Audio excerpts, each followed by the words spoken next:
الحمد لله رب العالمين والصلاة والسلام على سيد المرسلين أما بعد فأعوذ بالله من الشيطان الرجيم بسم الله الرحمن الرحيم. آج تذکرہ عثمان غنی رضی اللہ تعالیٰ عنہ کریں گے انشاءاللہ. حضرت سیدنا عثمان غنی کے بارے میں ایسی 20 باتیں انشاءاللہ میں آپ کو بتاؤں گا. شاید ان میں سے کچھ آپ کو پہلے پتا ہو اور کچھ آپ کو پتا نہ ہو. انشاءاللہ شروع کرتے ہیں.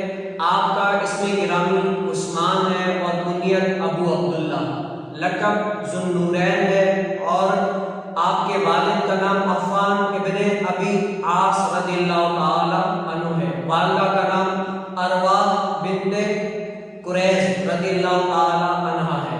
آپ کا سلسلہ حضرت سیدنا عبد المناف سے لے کر حضور کریم صلی اللہ علیہ وسلم سے جا کر ملتا ہے. اور آپ کی نانی ام حکیم بیدہ جناب جناب عبد المطلب کی بیٹی ہے، جو حضور کریم صلی اللہ علیہ وسلم کی سگی پھوپھی جان ہے. اور آپ واقع فیل کے 6 برس بعد اس دنیا میں تشریف لے کر آئے. طائف میں پیدا ہوئے اور آپ کا شمار بنی امیہ کے معززین میں ہوتا ہے. حضرت سیدنا عثمان غنی رضی اللہ تعالیٰ عنہ کا جو شمار ہے بنی امیہ کے معززین میں سے شمار ہوتا ہے. اور آپ دور جاہلیت میں ہی تمام علوم جو رائج تھے اس سے جو ہے نا عبور حاصل کر لیا تھا. آپ نے تمام علوم کو جان لیا تھا. اور آپ کا شمار قریش کے ان چند افراد میں ہوتا ہے جو حضور کریم صلی اللہ علیہ وسلم کے زمانے میں لکھنا پڑھنا جانتے تھے. ان میں سے آپ بھی ایک تھے جو آپ لکھنا اور پڑھنا آپ بھی جانتے تھے.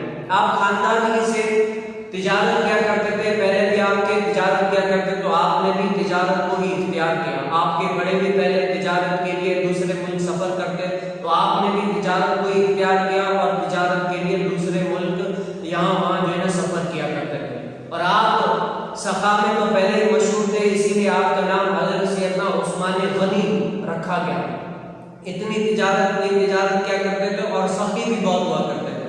اور آپ نے اسلام حضرت سیدنا ابو بکر صدیق رضی اللہ تعالیٰ عنہ کے ہاتھ میں قبول کیا.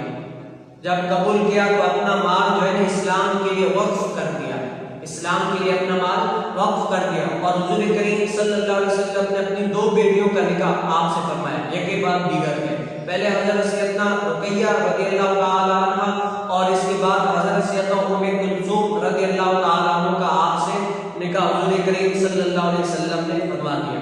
آپ نے جو خلافت سنبھالی حضرت سیدنا عمر بن خطاب کی ظاہری وفات کے بعد آپ نے خلافت سنبھالی. اور آپ کی خلافت جو ہے نا 12 برس تک، تقریباً 12 برس تک جو ہے نا رہی.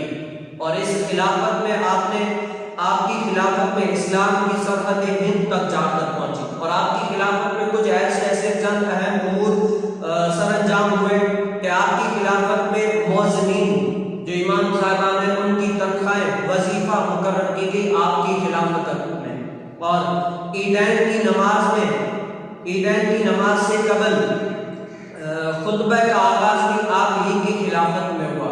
بیت المال کے جانور جو تھے آپ ہی کے دور خلافت میں ان کے لیے چراگاہیں دی گئی، چراگاہیں مقرر کی گئی، ان کے لیے خرید و فروخت کی گئی آپ ہی کی خلافت میں. اور تمام مسلمانوں کو ایک ہی قرات پر جمع کرنے والے بھی حضرت سیدنا عثمان غنی آپ رضی اللہ تعالیٰ عنہ تھے کہ تمام مسلمانوں کو ایک ہی قرات پر جمع کیا. اور آپ کی جمعے کی اذان کے ساتھ دوسری اذان کا اضافہ بھی آپ ہی کے دور خلافت میں ہوا. جمعے کی اذان کے بعد جو دوسری اذان خطبے کے لیے دی جاتی ہے وہ بھی آپ ہی کے دور خلافت میں دی گئی. اور آپ کی جو وفات ہوئی 18 ذوالحجہ بروز جمعہ 35 ہجری کو ہوئی. اور شر بسنتوں نے آپ کو جو ہے نا شہید کیا، اس لیے آپ جو ہے نا اس ظاہری دنیا سے پردہ فرما گئے. اور جنت البقیع میں آج بھی آپ کا مزار پناہگاہ ہے. آج بھی اللہ عز و جل کے محبوب صلی اللہ علیہ وسلم کی وہاں سے جو ہے